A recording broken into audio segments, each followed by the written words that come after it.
Hi, we are here in Chattanooga, Tennessee, and I'm Tina Hargaden. I'm a French and Spanish teacher from Portland, Oregon. I teach middle school. And here's our panel, Louisa. I am Louise Walker, and I teach Spanish in San Diego, California. And I'm David Ganal, and I teach Spanish at Centennial High School in Corona, California. I'm Melanie Hennings, and I teach Spanish in Georgia. I'm Jeff Hendrickson. I teach Spanish at Centennial High School in Corona, California. And my name is Miles Niemeyer, and I teach Spanish at Roosevelt High School in Eastville, California. All right, cool. So we're here because these guys, not me, these guys are taking Mandarin Chinese from Linda Lee, and she's an amazing, gifted teacher. I think everyone can agree on that. Yes. And so one of the things that I really like about taking a class from a gifted teacher with CI who's doing a non-Romance language or on your me takes the method, and it puts the method front and center in my mind. Because sometimes when I'm learning German or French or Spanish, it's the content's easy for me, and so the method kind of fades into the background. And then class in a non-European language or a language that's really unfamiliar to you, the method kind of pops out into high relief. So you're seeing the structures and you're really experiencing it from a kid's perspective, where you're seeing how the method is supporting your acquisition and helping you to comprehend. So that's why we're here, is because these guys have had a really good experience for the last 2 days, and they want to talk about what they've been doing in class. So we have two questions, and the first one is, well, Melanie was saying that going really, really slow. So maybe we could start by talking about why you feel as a learner of Chinese or an acquirer of Mandarin Chinese, why is it important that your teacher go really slow? What do you need from her? Well, I needed so many more repetitions than I thought. I needed to hear it again and again and again in a way that I've never had to hear it. Just, it was so different. And how did that feel emotionally? Well, I definitely felt less smart than I usually feel. I tend to be quick at picking up languages, but I don't think I was quick, especially with the pronunciation of Chinese. And I really needed the students to, I really needed her to repeat it and nobody else to be talking so I could hear that pronunciation again. It was very difficult for me to hear the distinction of the pronunciation. You guys looking at that, you see how loud I'm talking and I'm using my Hargaden voice, not my Tina voice. This is like the Ms. Hargaden voice. I think we all need to use our Ms. whoever, Mr. Yes, whoever because voice we need is. to see green. You must see green while you're talking or the audience won't hear you. So excellent point. She said that she feels less intelligent in a way because she needs all these repetitions and she's used to being a great language learner and a quick person. And so she's, what else did you say? You said some great things.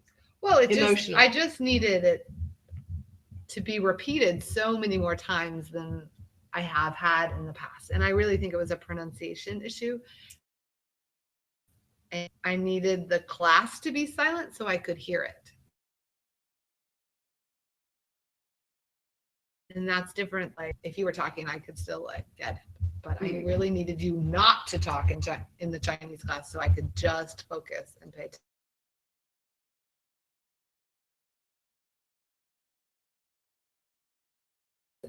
Our jobs as the students was to just listen, understand, and then maybe even just respond with a nod or a shaking of the head.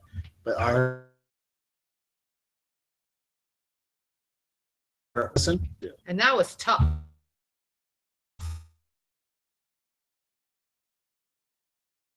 You know, My brain was hurting. I turned an hour. I was like, oh my God, are we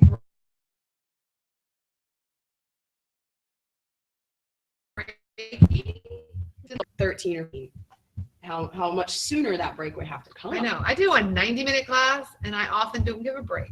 We switch activities, but I don't give like a mental break where you don't have to think about Spanish. Yeah. I'm always trying to make the break a song or something, but I needed a break from Mandarin. Right. On that same note, I think it's difficult, depending on the age group that you teach, giving students a complete mental break. Getting them back is a challenge. So, I mean, I think there's just that fine line of giving them a break I guess the where the talent comes in is don't let them realize that what they think is a break isn't a break. There's a little bit of acquisition going on, even though they don't realize it. But to say, all right, guys, 5 minutes, do whatever you want, go on your phones. Oh no. Yeah. So they don't Don't get get 'em back. You know, we had to walk out as adults, and I had to walk around the building a couple of times. We got the minute breaks, but for our kids, there's got to be a little bit of acquisition going on, or it's your complete 5 minute. chaos. Or it's a little more structure than just, Mhm. do what you want. And that break, even if that for me in my class, my break is telling a personal story in English, like we saw with Jason Fritz today. Mm-hmm. I could tell this in Spanish, but let me give them a little cute story about something my kids did last night, and that's all they need is a keep going. Let them know it's a break, because then if the kids, if there's kids that just want to tune out, that they tune out for this time, because it's not part of the class. This is a break, and so it's the teacher. If they want to listen, but they can also say, hey, you know what? No, I don't want to. So we're talking about slow, and then we start talking about breaks. Does anybody have anything else about the importance of going slow? And then we'll move on to how to go slow. That was a great idea. I think one of the things that Linda said that really helped me is she said, you know what? She gave the example of her students who didn't say anything the entire first semester, and she was ahead of everybody else second semester. It helped me a lot because I as much and trying to repeat everything as much on listening. And I felt like it was a lot better for me to do that. And that was a really good example. And I didn't ever think of that before. And I want to encourage students to do that. Yeah. I liked how she actually did encourage us to do that, because there was times that she said, okay, no, I just want you to nod or shake your head. I don't want you to respond. And so she did really encourage us. This audience was probably more wanting to say, well, I want to say the word, because I know that's something that helps me acquire the language, or has in the past, and we want to jump those steps. But I think the silent period is a little bit more important for our students, for sure. It just depends. And I'm so really convinced, okay with that. I'm so convinced that, I'm so convinced that silent period is so much more than ever. Classes in Spanish, but not until this have I really realized. But you have to do your 50%. If you don't do your 50%, it'll all just. The student, you mean, doing their 50%. Correct. But she really insists on that too. How does she do that? Well, she noticed some people that facially were not understanding and said, hey, you're not stopping me. The student, the courage, I think, in the space to say, no, I want you. She really expected it. I want you. You're not doing your job if you're not stopping me and you're not slowing me down. Okay, but I have a question, and I wasn't in on that class, so I would like to know, did any of you feel like you were to say, I don't want to look like the dumb kid going, I don't get it. Yes. You know what? I think that there was some students, because I know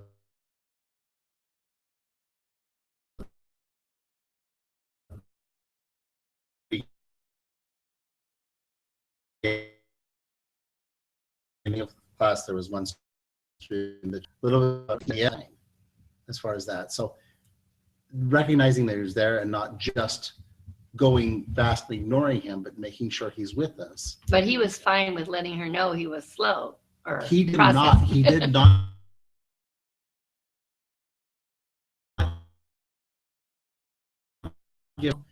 say, okay, what does this mean? What does this mean? And broke it down slower, for him in a nice way, in a non-threat. I didn't think it felt threatening. It may have been a little uncomfortable for him at that to the first thing, because it was the first thing. Right. It was a Yes, he was. actually, that is something I learned too. It was almost like it was joyous. I'm going to repeat this for you. And it was, And it was I'm a so celebration when we got it excited right. to bring you in with the group. And I have always been afraid to single them out, but also because I feel like I'm boring everybody else in the classroom. Mhm. But I was not bored. I was like, oh, I can hear that again. No Yeah. problem. I can Yeah. hear her say it again. And So I Yes. noticed that too, and that really feeds into this idea of going slow. Yeah. Because I know when I've done personalized questions with the students and talked about the stories, sometimes I ask one or two questions and things, and then I'm feeling like, okay, they got it. This is boring. Let's go on. But when Linda was doing it, three statements, the same words over and over, asking the who, then asking the what, but it was the same sentence about the exact same thing. It didn't, to me, it didn't feel that repetitive when it was in Mandarin. But when I'm teaching it, of course, in a language that I know really well, it seems super boring and super repetitive. So that was kind of an aha for me, saying that, oh, so for my students, it's probably not as repetitive it is for me. Which is And why I you just said need that to be okay with it. that barometer student is so important. Correct. To make sure you have that connection to be able to say, are you get Because for that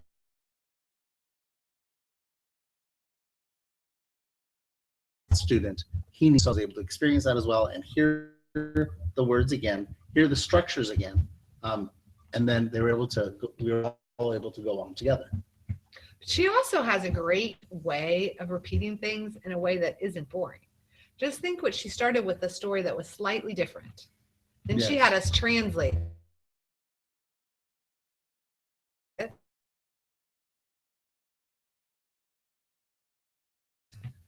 And now let's go back to my, but then we had a break and doing something else, and then she went back to that story and compared it. So we were saying the same words, the same story, but in 3 different ways. Yeah. So she's And I needed it. I don't know about you, but I needed it. Did you feel like you needed it? Oh, yeah, Still absolutely. need it. Yeah, we couldn't get enough of it. You huh? still need it. Yeah, even Yeah. after We could what, do 8 tomorrow.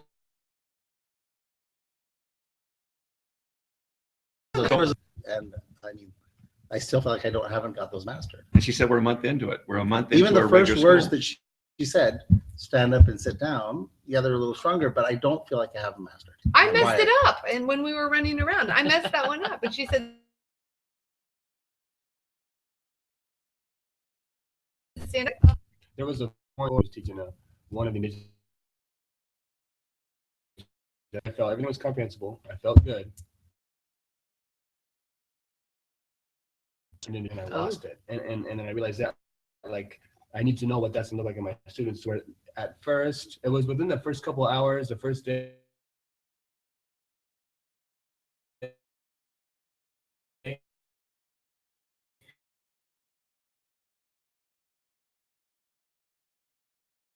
I had to really think, okay, down just a minute because Mhm. I'm overwhelmed right now. And Wow, I wonder if we need to ask our students to let us know when they need a break. Because us who understand really well the language we're teaching, we just think they get it and we move on when they may have checked out. Because I know in these classes, I check out for whatever reason. And all of a sudden, I have to pull myself back and think about focusing again. And remember, some of our students don't really care to do that. Mhm. And we care. And we care. And we're all adults and we care. But I don't know that they don't care. I think they just don't know how to get back in. Then once they're lost. I did not. What I felt was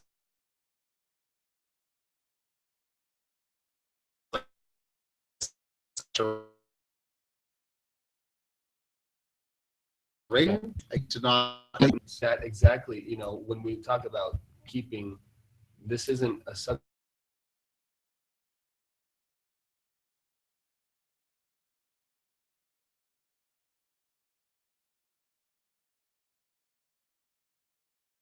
Language what we do with those 2 kids, and they need to slow us down. Should we have the concept of sort of They the attention barometer student or the Yes. saturation barometer? Like you said, Yeah. my general thinking on the barometer student is that they don't understand, they don't comprehend. But Miles, But they you could not guys are be. saying that some students just are a- slower not slower processors, they're for outers. Well, And yes, Susie and Jack are checking out to do something, physical break. No, so that's something I want to look at my students more and figure out,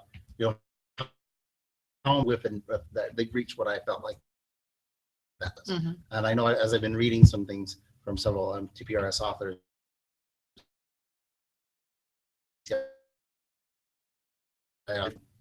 Mm-hmm. so if a student has reached that saturation point, I'm sure I'm going to be able to tell that I'm not really reaching them because they're not looking at me or they're not just engaged in their body language.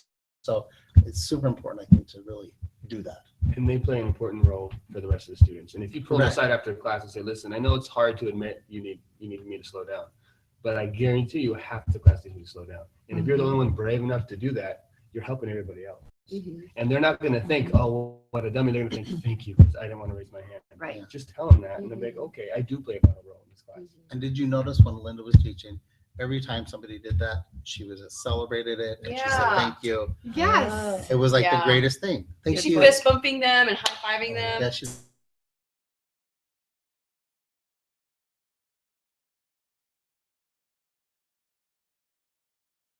Sabrina, I mean, Oui, every oui. time a student asks her, she goes over and fist bumps them, gives them high five. She's so enthusiastic. She's so beautiful about it. So Mhm. that is so key. But my Thank you. new Do you question, do that? I feel like a terrible teacher because Not enough. I don't celebrate Sometimes. them. But you're gonna. Well, now I am, but that's Oh, what I yeah. learned from these Well, classes. that's why you're a great teacher, because you're learning and growing. Well, and I would just like to point out too, fist bump.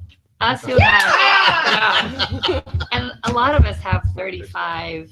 That's it. Oh, Oh, nice. Oh, that's gosh. right.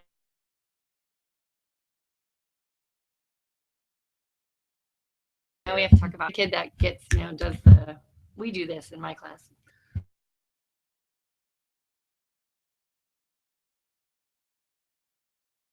So that all the students in there, you can't really be expected to fist bump everybody. And who did it first?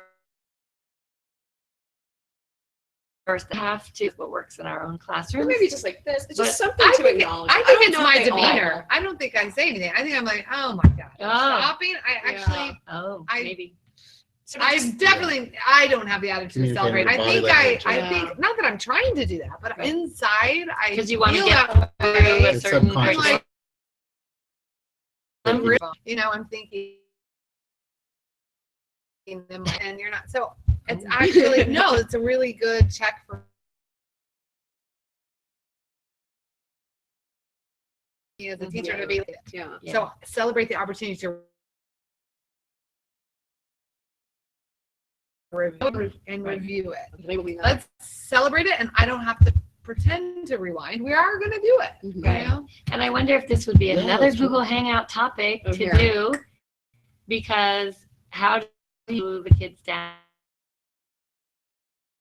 and found, but keep it compelling for them by keeping those ones who are needing that extra repetition Yeah. engaged. Yeah. That's a Or good maybe you idea. come up, and I just thought of it while we were discussing it, maybe you come up with something that says to the student who needs to stand up and walk around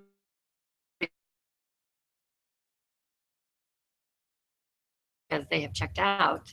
Stop running. This one's over here going, I checked out 10 minutes ago and I'm not telling anybody. Let those kids But you get know their what- saturation point. So Stand you up. stand up, do a lap around the class, Right. sit down, Stand up, because yeah. I'm going to repeat this enough. You're not going to miss anything. Right, right. Yeah, But absolutely. let them be, That's a Or good allow one. them for a part of the lesson. right. As a student of listening to these languages that I don't understand, my monitor goes up, my affective filter goes up, and pretty soon I'm like, I'm feeling really stupid, and I am just gonna sit here because I don't know. So Well, I think we need to wrap it up, you guys. But look, we've got new topics, and really just wanted to close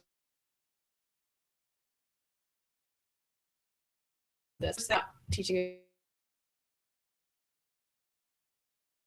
adults. We're saying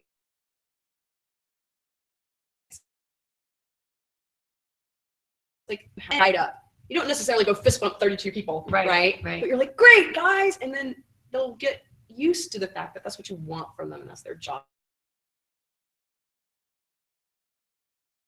On that side. What you do. It doesn't have to be a formula. Yeah. It's more like a state. Shift Ooh, yeah. in my consciousness of how I'm teaching, and I see it. Nice. Yeah. Very Well, cool. Thank you guys so much. Thanks. Theater. Yeah. If only we could always be together every day. Yeah. Thank you for joining us too. And Thank you. Miles, you might want to hit the button. Thank you. Yay. Adios. Bye. Adios.